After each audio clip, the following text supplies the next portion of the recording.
네, 오늘 말씀은 사도행전 9장, 이제 9장까지 왔습니다. 오늘 9장 1절부터 9절의 말씀인데요. 기독교 역사에 가장 뭐라고 할까요? 세우셨던 탁월한 아니면 가장 중요했던 초기의 선교사요, 신학자요, 복음 전도자였던 사울의 등장, 아니면 하나님께서 쓰신 그런 놀라운 장면에 관한 고백이 바로 오늘 본문에 나옵니다. 자, 오늘 본문은 짧기 때문에 우리 한 절씩 보면서 따라가 보죠. 자, 1절에 보니까 사울이 주의 제자들에 대하여 여전히 위협과 살기가 등등하여 대제사장에게 가서 다메섹 여러 회당에 가져갈 공문을 청하니 이는 만일 그 도를 따르는 사람을 만나면 남녀를 막론하고 결박하여 예루살렘으로 잡아오려 함이라. 자, 여기에 등장하는 사울이라고 하는 사람은 그의 사명이 예수 믿는 사람들을 결박하는, 예수 믿는 사람들을 결박하여 잡아오는 거죠. 이것이 사울의 사명이었어요. 그가 얼마나 그와 같은, 이것 때문인가요? 아니면 귀찮게 자꾸 소리 나면은 그냥 핸드 마이크로 바꿔주세요. 그가 얼마나 강력하게 그리스도인들을 핍박했던지 위협과 살기가 등등하다는 표현을 쓰고 있어요. 살기가 등등한 사람 본 적 있어요? 살기? 오싹하죠? 그는 상상할 수도 없어요. 그 앞에서는 아무것도, 어떤 생명도 설 수 없을 것 같은 그러한 존재가 바로 사울이었어요. 그러니까 그리스도인들에게 있어서 사울은 그야말로 가장 큰 대적자였고 사탄의 괴수였습니다. 그런데 그가 대제사장에게로 갑니다. 가는 이유는 딱 하나. 다메섹에 가면 여러 회당들이 있는데 그 회당에 가지고 갈 공문입니다. 그 공문의 내용은 무엇입니까? 그 도를 따르는 사람, 예수님을 믿는 사람, 예수 그리스도의 도를 따르는 사람을 만나면 누구든지 남녀노소 막론하지 않고 잡아서 결박하여 예루살렘으로 끌어와도 좋다고 하는 그러한 공문입니다. 이거는 누가 시킨 것도 아니에요. 사울은 자기가 제 발로 가서 내가 이렇게 하겠습니다라고 공문을 요청한 것입니다. 다메섹에까지 가서 그곳에서 예수 믿는 자들을 잡아오겠다는 것입니다. 참 대단한 열정을 가진 사울이죠. 이 사울은 이 공문을 딱 하나 들고 내가 이제 예수 믿는 자들은 다 잡아오겠다, 예수 믿는 자들은 씨를 말리겠다, 그는 살기 등등하게 다메섹을 향해 갑니다. 근데 3절에 보니까 사울이 길을 가다 다메섹에 가까이 이르더니 호련히 하늘로부터 빛이 그를 둘러 비추는지라. 다마스쿠스에 가까이 이르렀을 때 예기치 않은 빛이 그에게 비추었습니다. 그는 그 빛이 너무나도 강력하였기 때문에 4절에 보니까 땅에 엎드러져서 그 빛과 함께 들리는 어떤 음성을 듣게 되었습니다. 그 음성이 말합니다. 사울아, 사울아, 내가 어찌하여 나를 박해하느냐? 사울아, 사울아, 내가 어찌하여 나를 박해하느냐? 사울이 대답합니다. 주여, 누구시니까? 여기서 주여라고 하는 것은 믿음으로 고백하는 주라고 하는 의미가 아니라 그 당시 일반적으로 사용하는 용어가 주입니다. 그러니까 주인님 아니면 무엇인가 나보다 큰 존재를 만났을 때 주라고 보통 표현합니다. 그런 의미죠. 여기서는 예수님을 내 인생의 주님이라는 의미라기보다는 무엇인가 엄청난 일을 만났는데 도대체 당신 누구십니까? 주인 같은 당신 누구십니까? 라고 묻는 것입니다. 그러자 하늘에서 음성이 들리죠. 나는 네가 박해하는 예수다. 나는 네가 박해하는 예수다. 사울은 전혀 예기치 않은 그분을 여기서 만납니다. 사울은 그리스도인들이 예수를 믿는 것, 그리고 그리스도가 가르쳤다고 하는 그 도를 전하는 것을 어떻게 해서든 막으려고, 그 시조차 말리려고 다마스쿠스로 가고 있었습니다. 그리스도인들은 예수가 지금도 살아있다고 말하였습니다. 예수가 부활하였다고 그들은 고백하였습니다. 그리스도인들은 예수가 우리의 주라고 고백하였습니다. 예수가 하나님의 아들이시라고 고백하였습니다. 사울은 있을 수 없는 일이었습니다. 어떻게 예수가 십자가에 달려 죽은 그 예수가 어떻게 하나님이며 그가 어떻게 그들이 기다렸던 메시아가 될 수 있는가, 어떻게 그가 그리스도인가, 사울은 이것을 받아들일 수 없는 거죠. 이 말도 안 되는 증거하는 사람들을 죽이겠다는 겁니다. 그런데 죽었다고 믿었던 그분, 그리스도가 사울에게 나타난 겁니다. 내가 박해하는 예수다. 분명히 예수는 죽었는데 그리스도인들은 예수가 살아났다고 증거를 했지만 사울은 그것을 믿을 수가 없었죠. 그런데 예수가 자기에게 나타난 것입니다.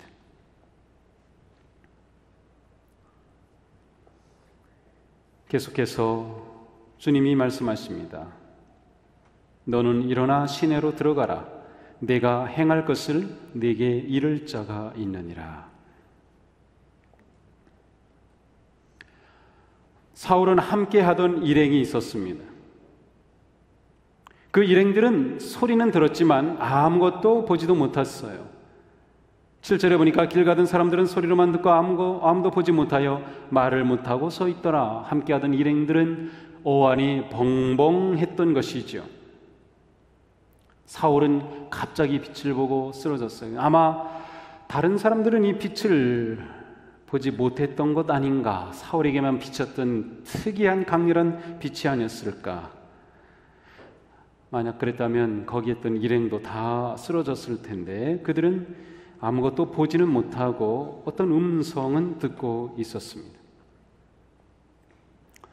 예수님은 사울의 의사와는 상관없이, 사울의 계획과는 상관없이, 사울의 마음의 상태와는 상관없이, 사울이 무엇을 하려던 의도와는 상관없이 예수님은 하나님의 능력으로 사울에게 나타나셨어요. 이것은 하나님께서 기독교 역사 가운데 예수 그리스도의 부활과 성령 강림으로 시작된 교회 가운데 특별히 하나님이 예비하신 놀라운 한 사건이었습니다. 그것은 하나님의 계획이었고 하나님의 방법이었습니다. 하나님은 복음의 씨를 말리려고 하는 그 자를 오히려 택하셔서 복음을 증거하는 자로 세우시기 위한 놀라운 계획을 가지고 있었죠. 사울은 그 하나님의 계획을 감히 상상도 할 수 없었던 겁니다. 그러나 이 사울의 하나님과의, 부활하신 주님과의 만남은 이후에 많은 그리스도인들에게 있어서 회심의 본보기가 됩니다. 회심, 거듭남을 말하면 우리는 쉽게 이 사울의 모습을 떠올립니다. 그리고 우리는 회심에 대한 아주 이와 같은 엄청난 사건들을 연상하고 또 그러한 것들을 갈망하기도 합니다. 자, 예수님께서 부활하신 주님으로 사울에게 나타나셨을 때 이 일로 인해서 사울에게는 놀라운 일들이 벌어지게 됩니다. 첫째로 사울은 그동안 자기가 살아왔던 삶을 보게 됩니다. 4절에 주님이 말씀하죠. 어찌하여 나를 박해하느냐? 부활의 예수님은 사울에게 그가 지금까지 살아온 인생을 보게 합니다. 그것은 한마디로 예수님을 박해하는 인생이었어요. 그의 인생의 지금까지의 과거를 돌아보게 하는 것이죠. 뿐만 아니라 너는 일어나 시내로 가라. 네가 행할 것을 보여주겠다 라고 하시면서 사울에게 주어질 사명에 대해 예고하십니다. 아직 사울은 이게 구체적으로 무슨 일일지 전혀 감을 잡지 못합니다. 그는 눈이 멀은 상태고 아무것도 그는 할 수 없는 상황입니다. 그런데 그는 어쨌든 이 빛으로 나타나신 주님을 만나고 깨닫습니다. 아, 나는 지금까지 예수를 박해하는 인생을 살았다는 것과 이제 이 음성에 따르면 내가 다마스쿠스로 가서 무엇인가 시내로 들어가면 내가 어떻게 할지, 내가 할 일, 내 인생에 무엇인가 주어질 것이 있다라고 하는 것만을 그는 여기서 듣게 됩니다. 또한 이것 자체는 사울에게 엄청난 경험입니다. 엄청난 신비 체험이죠. 아마 성경에 나타나는 많은 신비 경험 가운데서도 가장 두드러진 경험의 하나일 것입니다. 부활의 주님을 만나는 그런 엄청난 체험을 한 거죠. 자, 여기까지 본문을 통해서 우리는 주님을 만난다고 하는, 주님을 만나는 삶이라고는 아주 중요한 그러한 주제와 만나게 됩니다. 주님을 만나는 삶. 주님을 만나는 삶. 주님을 만나는 삶은 무엇일까요? 주님을 만난 삶을 나는 어떻게 설명할 수 있을까요? 주님을 만난 삶이란 어떠한 모습일까요? 주님을 만난 삶은 사울처럼 내가 살아온 인생을 보는 것입니다. 내가 살아온 인생을 보는 거예요. 다른 말로 좀 고급스럽게 표현하면 내가 지금까지 살아온 인생을 해석하는 눈을 가지는 것입니다. 다음번에 이 뒤에 이어지는 다음번에 말씀이 구체적으로 이것에 관해 이제 말씀을 합니다. 지금까지 살아온 내 인생을 해석하는 눈을 얻게 되는 겁니다. 아, 내가 진정한 진리를 모르는 삶을 살았구나. 진정한 생명을 모르는 삶을 살았구나. 죽음의 길을 걸었구나. 멸망의 길을 걸었구나. 나는 예수를 박해하는 자였구나 라고 하는 내 인생에 돌아온 지금까지 삶을 보게 해준다. 주님을 만나는 것은 내 인생의 과거와 무관하지 않습니다. 죄인으로 살아온 내 인생과 무관한 것이 아닙니다. 이것이 정리되어야만 예수님을 만난 이후의 인생이 펼쳐지기 때문에 예수님과의 만남은 필연적으로 우리의 과거의 삶을 보게 합니다. 이 예수님과의 만남은 처음 만남뿐만 아니라 지속적인 만남을 통해 내 삶을 돌아보게 합니다. 우리는 사도 바울, 이 사울의 회심 사건이 너무나도 성경에서 강력하게 부각되기 때문에 회심이라고 하는 것을 말할 때 우리는 강력한 이례적 급박한 아니면 급작스러운 회심에 대해 아주 익숙합니다. 그리고 그동안 교회는 이러한 회심을 굉장히 강조해 왔습니다. 그래서 이러한 회심에 대한 간증이 아주 넘쳐났습니다. 나는 이렇게 회심이 되었다. 나는 과거에 이러한 삶이었는데 이렇게 되었다. 그건 아주 좋습니다. 그러나 그것으로 끝이 아닙니다. 예수님을 만난 삶은 이제부터 내 모든 인생에서 내 삶을 계속해서 해석하는 눈을 가지고 보게 되는 거예요. 단번으로 끝나버린 게 아니에요. 주님을 만남에 관한 아주 중요한 의미입니다. 주님을 만나면 과거를 정리하고 해석하고 새로 보는 눈을 가졌다 하면 이제 예수님을 만나면 미래를 향해 나아가는 새로운 길을 찾은 겁니다. 너는 예수를 박해하는 자였어. 이제 다마스크로 가서 어디로 인도될 터인데 네가 할 일을 보여줄 것이다. 지금까지 살아온 삶을 정리하고 새로운 인생의 사명을 찾는 것이죠. 이것이 예수 만난 삶의 가장 중요한 모습입니다. 예수님을 만난 사람은 필연적으로 그때까지의 삶이 정리되어야만 하고 그 이후의 삶이 새롭게 열려지게 되는 겁니다. 사명의 삶으로, 진리의 삶으로, 빛의 삶으로 새롭게 바뀌어지는 그 순간이 예수님을 만나는 순간인 겁니다. 그것은 사울의 경험처럼 갑작스럽게 다가오기도 하고 내 계획과 의도와는 무관하게 다가오기도 하지만 사실은 디모데와 같이 태어날 때부터 복음을 받아서 알게 되고 그러한 환경 가운데서 자라고 그래서 기독교 문화 가운데 예배 문화 가운데 성장한 사람들에게도 예수 만남의 사건은 동일한 역사를 일으켜요.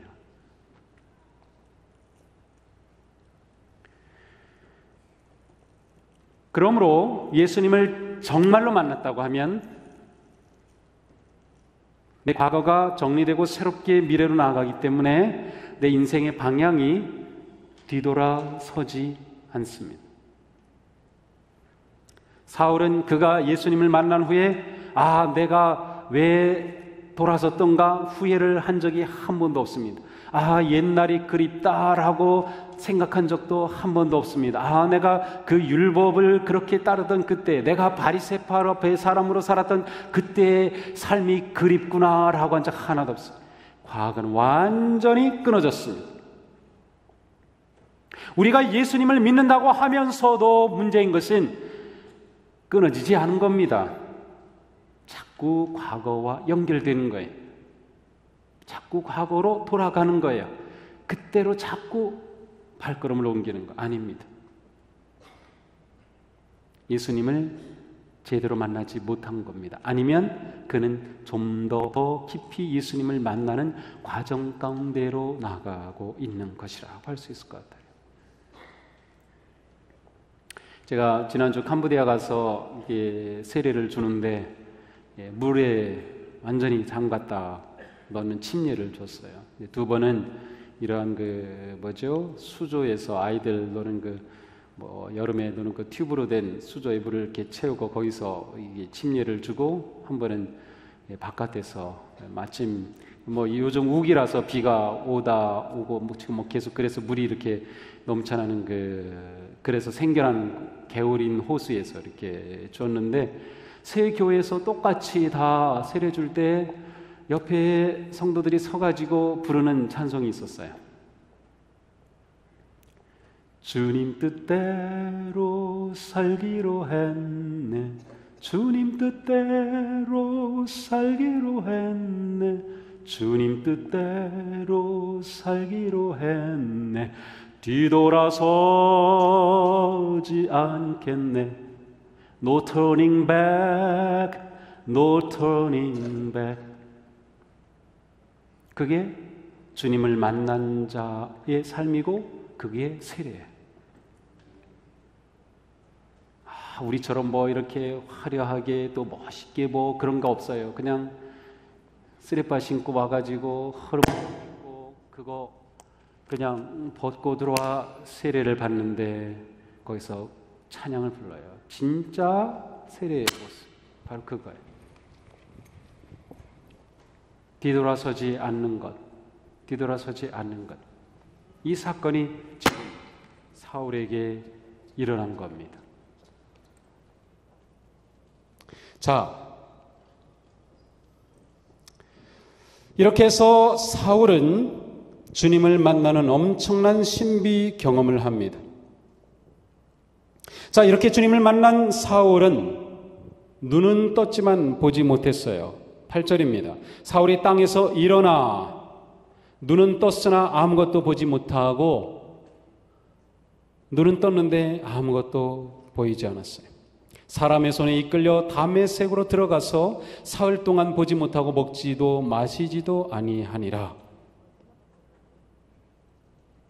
자, 3일 동안 보지 못했습니다. 22장에 가서 보면 그때 빛이 나타난 것은 정오쯤이었어요. 정오. 이 팔레스타인 지역의, 중동 지역의 정오의 햇빛은 가장 따갑고 강렬하게 내리치는 그때입니다. 그런데 그 빛보다도 더 밝은 빛이 비쳤어요. 그래서 뒤에 26장에 가서 보면 더 밝은 빛이에요. 정오의 빛보다 더 밝은 빛이 사울에게 비친 것이죠. 그래서 그의 눈이 그 순간 멀고 말았어요. 그렇죠. 우리도 어디 있다 갑자기 번쩍하는 걸 만나면 순간 우리 시각적으로 이게 아무것도 안 보이죠. 그냥 순간 깜깜해지죠.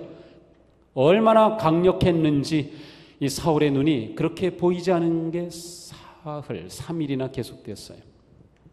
그것이 너무 강력하고 셌기 때문에 사흘이나 되어야 했을 수도 있고, 그러나 이것은 엄청난 하나님의 진리의 생명의 빛을 만난 그런 사울이었기 때문에, 그것이 세였기 때문이라기보다는, 강렬했기 때문이기보다는 진정한 빛을 보았기 때문에 사흘을 그는 아무것도 볼 수 없었어요.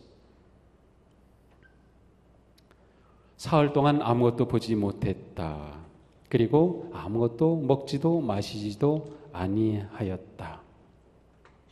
자, 그가 보지 못했다라고 것은 무엇을 말할까요? 단순한 시력 상실이 아닐 겁니다. 이 본문을 놓고 안과 의사들은 나름대로 진단을 할 수 있을 겁니다. 야, 사흘인 걸 보면 이 빛이 어느 정도였겠다. 이 빛이 망막에 비쳐서 어디를 이렇게 자극해서 이 기능이 상실했다. 뭐 여러 가지로 설명할 수 있을 것 같아요. 그러나 아무것도 보지 못했다라고 하는 것은 또 다른 표현을 쓴다면 사울은 자신의 눈으로 볼 수 없는 상태가 되었어요. 눈을 감은 것과 같아요. 자, 우리는 사울이 눈을 뜨고서 보지 못하지만 우리는 눈을 감아도 보지 못합니다. 눈 감고 볼 수 있는 분 계셔요? 투시의 은사가 있으세요? 뭐 그러면 볼 수는 있겠죠. 그러나 눈 감으면 볼 수 없어요.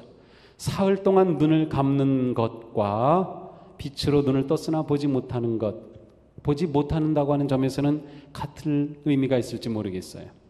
저는 사울의 이 모습을 보면서 예수님을 만난 것은 과거에 대한, 그리고 미래에 대한 완전한 전환점인 것을 말하듯이, 그는 전혀 보지 못했다고 하는 것은 동시에 과거에 대해 그는 이제 눈먼 자가 된 거예요. 과거에 대해, 지금까지 살아온 삶에 대해 그는 눈먼 자가 되는 거예요. 완전히 과거로부터의 단절입니다. 보지 않겠다는 겁니다. 눈을 돌리지 않겠다는 겁니다.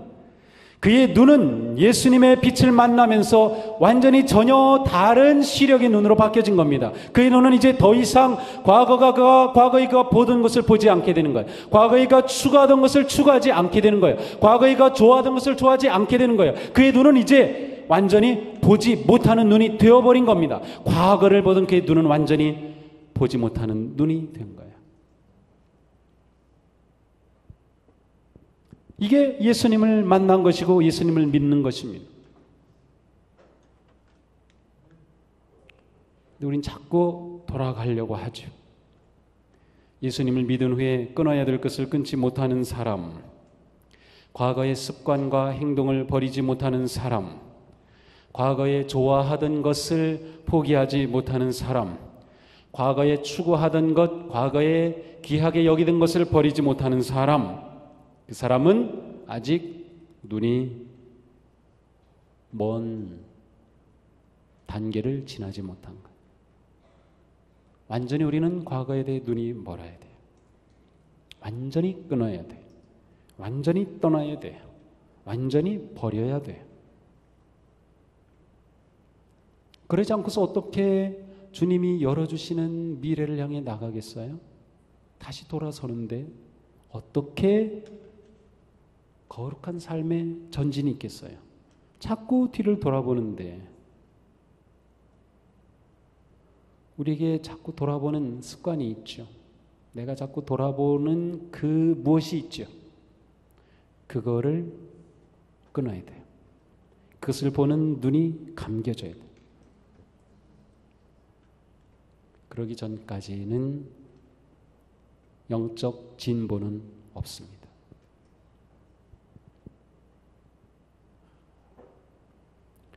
보지 못하는 사울은 다른 사람의 손에 이끌려 다메섹으로 갑니다. 다른 사람 손에 이끌려. 처음 출발하던 사울의 모습은 찾아볼 수 없어요. 처음 사울이 출발할 때는 살기가 등등했어요. 위협적인 존재였어요. 그가 얼마나 강력한 의지와 뜻을 가지고 다메섹으로 갔겠습니까? 그 일행과 함께 이번에 가가지고는 완전히 예수 믿는 자들의 씨를 말려버리겠다. 이번이 내 사명을 완수하는 최후의 순간이 될 거다 하면서 가던 사울인데 이제는 아무것도 하지 못한 채 약하게 아무것도 하지 못해 그냥 끌려갑니다. 자기 걸음조차 자기가 갈 수 없어요. 자기가 가려고 했던 다메섹으로 자기 스스로조차 걸어갈 수 없는 그런 존재가 되고 말았어요. 끌리는 삶이 된 거예요. 끌리는 삶. 이건 매우 중요합니다. 사울은 이 순간부터 그의 인생이 완전히 수동적 인생으로 바뀌었습니다. 완전히 수동적 인생으로 바뀐 겁니다. 내 자랑과 교만과 살기 등등의 그 모든 것은 다 죽었으며 이제부터는 끌려가는 인생이 되는 것입니다. 내가 주도하는 인생이 아닙니다. 진짜 만난 주님이 끌어가는 인생. 나는 단지 그분의 이끌리심에 따를 뿐입니다. 나는 그분이 인도하시는 길로 갈 뿐입니다. 그분이 원하시는 곳으로 가며 그분이 기뻐하시는 것을 행하며 그분이 원하는 대로 순종할 뿐입니다. 사울은 이 순간부터 완전 수동적 존재로 바뀝니다. 이게 매우 중요한 것입니다. 사도 바울은 갈라디아서 2장 20절에서 강력한 자기 고백을 합니다. 나는 그리스도와 함께 십자가에 못 박혔습니다. 이제 사는 것은 내가 아닙니다. 내 안에 그리스도께서 사시는 것입니다. 내가 지금 사는 삶은 나를 사랑하셔서 자기 아들을 아끼지 않고 내어주신 그 놀라운 은혜, 하나님의 아들을 믿는 믿음으로 사는 것입니다. 사울은 죽었어요. 사울은 없어졌어요. 그리고 바울이 탄생하는 겁니다. 예수 믿는 삶은 그것입니다. 예수님의 이끄심에, 예수님의 말씀에 그냥 따라가는 겁니다. 내가 주님을 끌고 가는 게 아니고 주님이 나를 끌어가시게, 나를 되어드리는 거예요.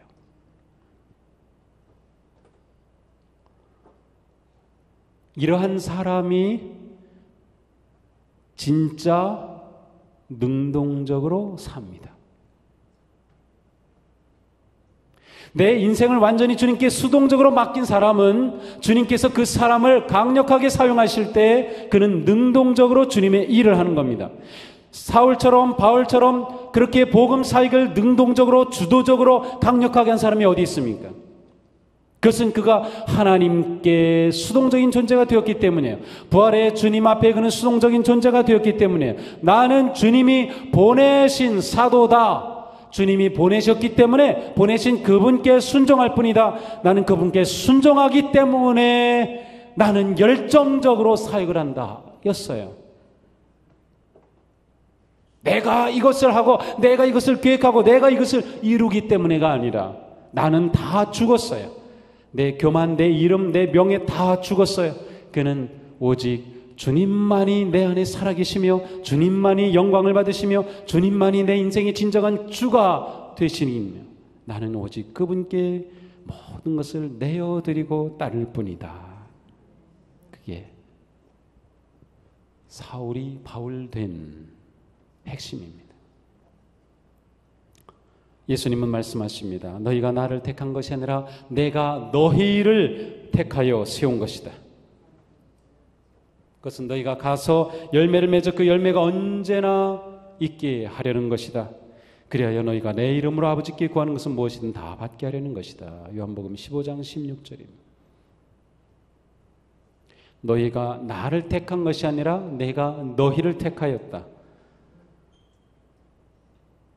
이것은 모든 성도들, 모든 사역자의 핵심입니다. 내가 주님을 택한 것이 아니라 주님이 나를 택했어요. 주님이 진짜 내 인생의 주인 되시는 겁니다. 더 이상 내가 내 인생의 주가 아닌 것입니다. 사울은 다메섹에 도착하여 사흘 동안 음식을 전폐하였습니다. 그런데 재미있는 표현은 사흘 동안 보지 못하고 먹지도 마시지도 못하니라가 아니었어요.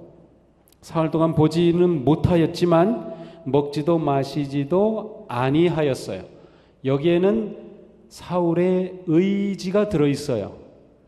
보고 싶어도 그는 볼 수가 없었어요. 그런데 그는 먹고 싶으면 먹을 수 있었고 마시고 싶으면 마실 수 있었지만 마시지도 먹지도 아니하였습니다. 아니하였어요. 왜 그랬을까요?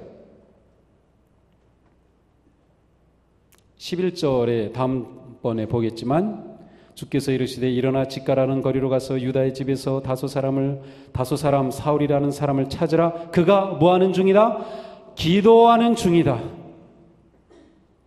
사울은 엄청난 신비 체험을 하고 사흘 동안 아무것도 보지 못하는 상황에서 먹는 것 마시는 것 전폐하고 그는 기도하였습니다.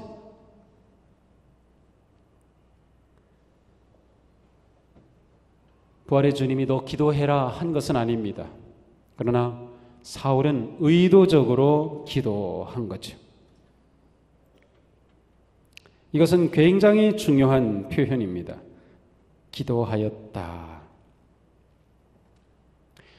사울은 이 3일 동안 자신에게 일어난 일을 정말 자기의 목숨을 걸고 금식하면서 목숨을 걸고 그 의미를 찾고 있었어요. 나는 예수 믿는 자를 다 잡아오려고 떠났는데 아니 그 예수가 내가 가는 그 길에 나타났어. 강력한 빛으로 나타나 나는 눈을 볼 수도 없게 되었고 분명하게 음성으로 말씀해 주셨고 그분은 분명히 내가 박해하는 예수라고 말씀했어. 도대체 이게 무슨 일일까? 이 의미가 무엇일까? 예수, 그분은 정말 부활하신 걸까? 그분은 정말 그리스도인들이 전하듯 참된 진리이고 하나님의 아들이시고 그리스도인가? 사울은 이 3일 동안 그 문제를 가지고 씨름한 거예요. 이 사흘이 사울을 바울로 만든 기간입니다. 성경의 사흘은 굉장히 중요합니다. 예수님이 제 사흘 만에 사흘에 부활하셨다. 새로운 엄청난 우주 역사에 대변하는 그리스도의 사흘에 달려 있었습니다. 이스라엘 백성들이 이집트 바로에게 가서 우리를 보내달라고 할 때 그들이 요청한 것은 단지 사흘길이었습니다. 우리가 사흘길 광야로 가서 그곳에서 예배하겠습니다. 그것이 그들의 요구한 내용이었습니다. 광야로 사흘길. 그것이 그들에게는 40년이었지만 그 40년은 여전히 그들에게 사흘길이었습니다. 사흘의 의미를 생각하는 사흘의 의미. 사흘길이었습니다. 우연이 아닙니다. 예수님을 만나고 그리스도인이 되는 사람에게 반드시 필요한 것은 사흘길입니다. 이 사흘길을 걸어야 진정한 주님의 사람으로 나아가는 거예요. 그런데 우리가 이 사흘길을 걷지 못하는 거예요.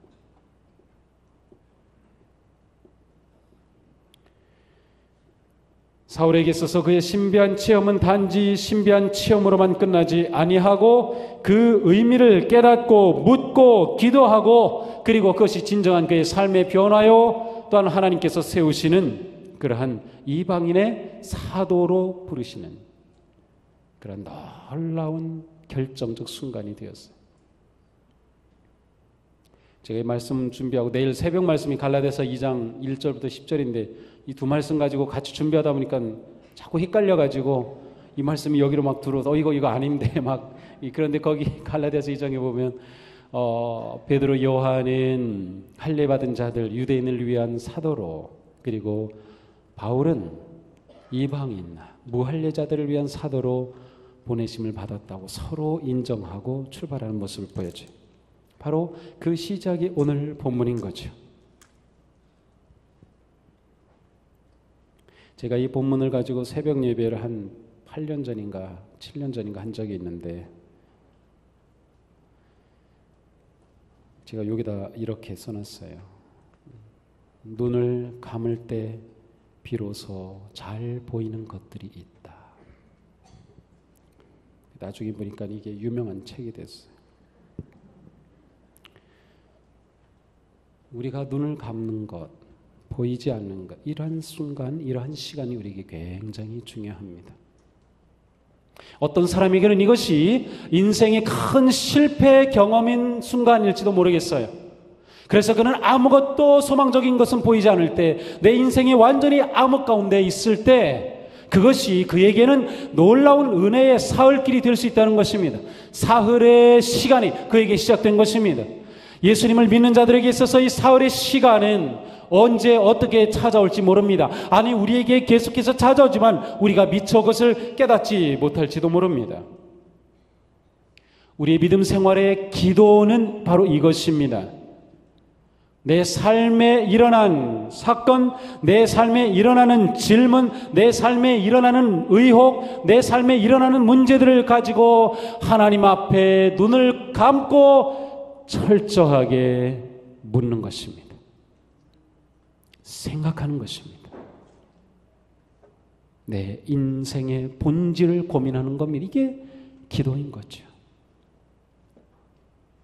사흘의 기도 시간이 사울을 바울로 변화시키는, 그래서 번데기가 깨어 부화되어 나비가 되는 그 시간이 되었던 거죠. 오늘의 본문은 그리스도를 만남 아니면 회심이라고 하는 아주 중요한 주제를 보여줍니다. 우리가 회심에 대해서 오해하는 가장 중요한 것이 있는데, 그것은 회심은 일회적이라고 생각하는 겁니다. 회심은 일회적이다. 정말 그럴까요? 물론 예수님을 만나 그리스도인으로 새롭게 변화되는 순간은 그 순간일 겁니다. 그러나 그것이 온전한 그리스도인으로 태어난 것은 아닙니다. born again, 다시 태어났을 뿐입니다.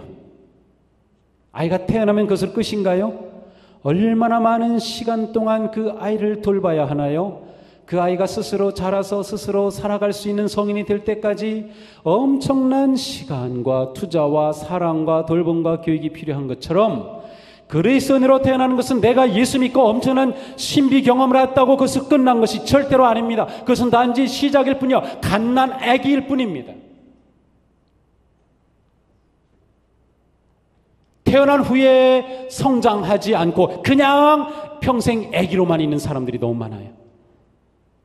언제까지 그렇게 아기로만 있을까요? 그러면서 그 신비 경험을 말하고 네, 이렇게 주님 만났다. 그래서 뭐 됐다는 거예요 도대체? 우리가 예수님을 그렇게 경험하고 신비 체험을 해서 도대체 우리의 삶이 어떻게 됐다는 거예요? 내가 하나님의 자녀가 되고 그리스도인이 된 것은 놀라운 은혜지만 그것은 시작에 불과한 거예요. 시작에 불과한 거예요. 회심에 대해서는 보통 전통적으로 두 가지로 말합니다. 사울의 변화 같은 sudden conversion, 갑작스러운 그러한 회심 사건이 있는가 하면 디모데와 같은 gradual, 점점 변화되는 gradual conversion, 점진적 회심이 있어요. 그러나 엄격히 말하면 모든 회심은 점진적 회심입니다. 그리스도인으로 되게 예수님을 주님으로 영접하고 만나는 순간은 누구에게나 있지만, 그러나 그것은 시작에 불과해요. 그래서 웨슬리는 성화를 아주 중요하게 여겼어요. 모든 그리스도인은 하늘 가는 길을 걷고 있다. 하늘에 이르기까지 계속해서 나아가는 것을 강조한 것이 바로 감리교의 전통입니다. 그것이 가장 중요한 감리교의 신앙이고 신학입니다. 근데 그것을 다 잃어버렸어요. 우리가 회복해야 돼.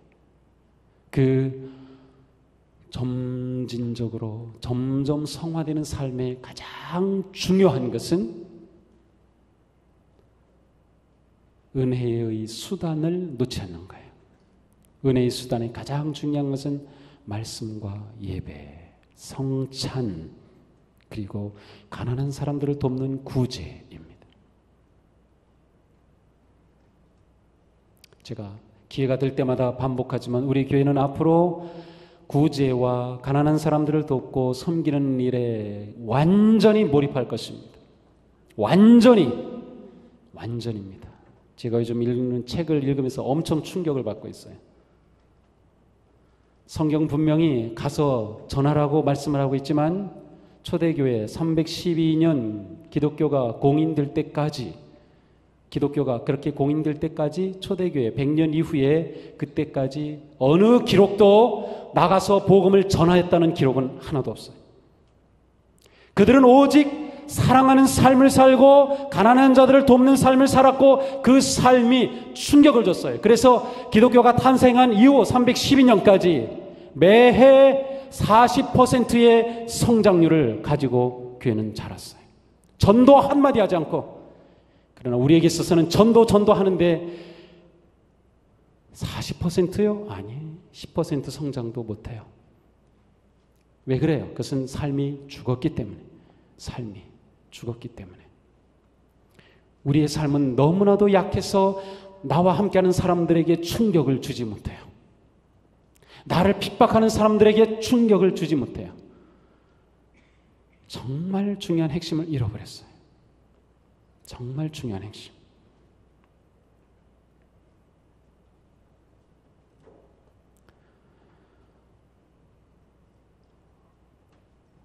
사울은 바울이 되는 그 3일의 여정을 통해 완전한 새로운 인간으로 개조되었고 거듭났고, 그리고 그는 모든 것을 그리스도를 위해 바친 진정한 그리스도인, 진정한 사도, 보냄받은 자가 되어서 오늘 우리가 생명의 복음을 누릴 수 있는 이 엄청난 길을 열어놓은 고마운 사도가 되어주셨어요. 오늘 우리는 엄청난 도전 앞에 섭니다. 우리에게도 이와 같은 사흘의 시간이 있어야 합니다.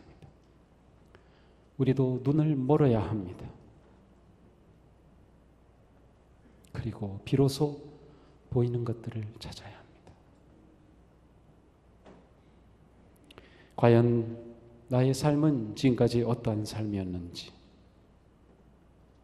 이 시간 하나님은 나를 어떤 곳으로 부르시며 어떤 곳으로 보내시는지, 나는 무엇에 눈을 감아야 하는지, 나는 무엇에 눈을 떠야 하는지, 나는 무엇에 이끌리는 삶을 살았는지, 나는 누구에 이끌리는 삶을 살았는지.